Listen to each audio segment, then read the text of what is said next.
that problem will be over. اور ایسا ہی کیا. وہ کہتے ہیں کہ ہمارے ہیلی کاپٹر کے کپتان نے بھی اس کو اسینڈ کرنا شروع کیا and it took us almost 30 seconds میں ہم اس پیچ کے بالکل اوپر آ گئے, جس کے بعد ہم دیکھ سکتے تھے رائٹ لیفٹ جس میں سب کچھ کلیئر تھا, کوئی پیچ آف کلاؤڈ نہیں تھا, دیر واز نتھنگ اراؤنڈ اس.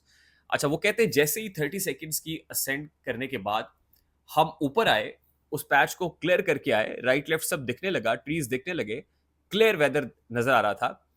تو ہم نے کچھ چیز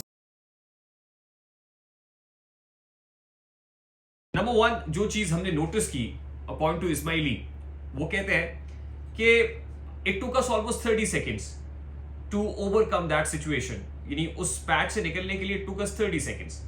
نمبر 1. نمبر 2 وہ یہ کہتے ہیں کہ there was no turbulence. یعنی ہیلی کاپٹر کے اندر کوئی ٹربولنس نہیں تھی, ہمیں کوئی دقت نہیں ہوئی.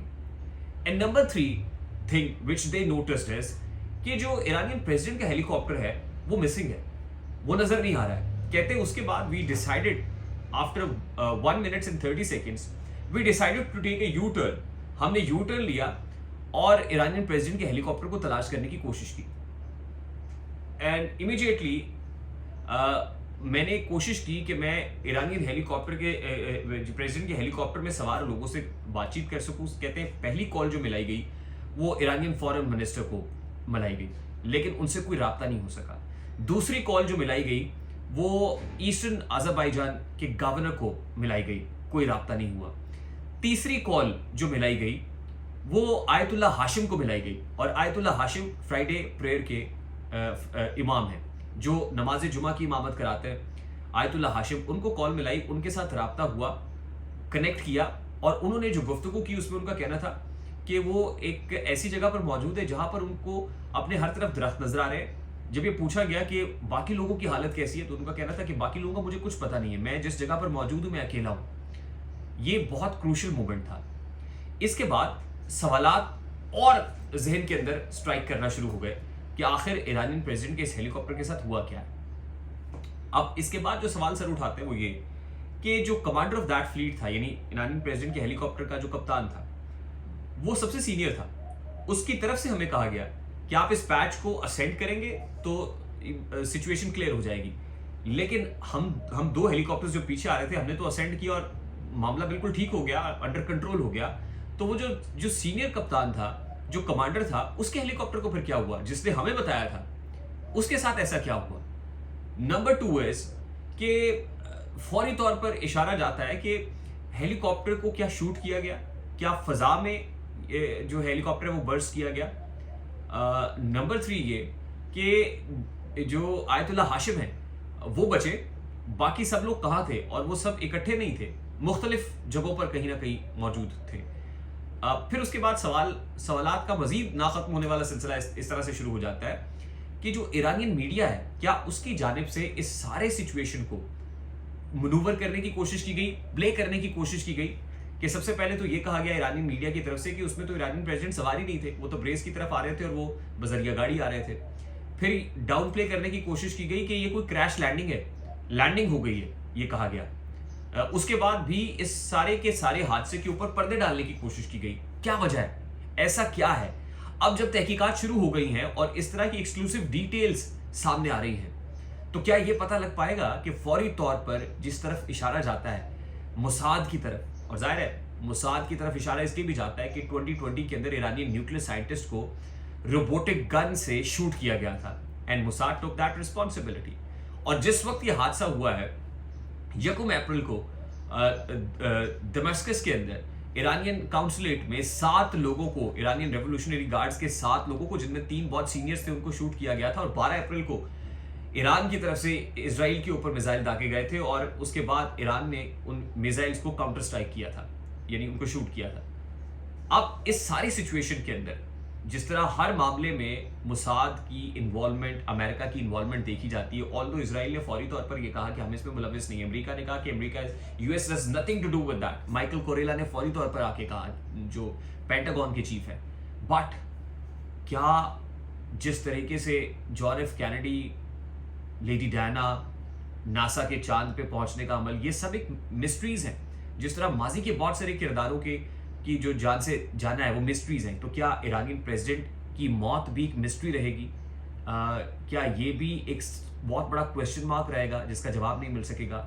یقیناً آنے والے دن اس حوالے سے بہت کروشل ہوں گے. آئی ہوپ میری بات آپ تک پہنچی ہوگی. اگر پہنچ جائے تو ویڈیو کو لائک اور شیئر کرنا مت بھولیے گا. چینل پہ نئے ہیں تو چینل کو سبسکرائب کر لیجیے گا. بیل آئیکن ضرور دبائیے گا. مجھے ریحان طارق کو اجازت دیجیے. اپنا بہت سارا خیال رکھیے گا. السلام علیکم.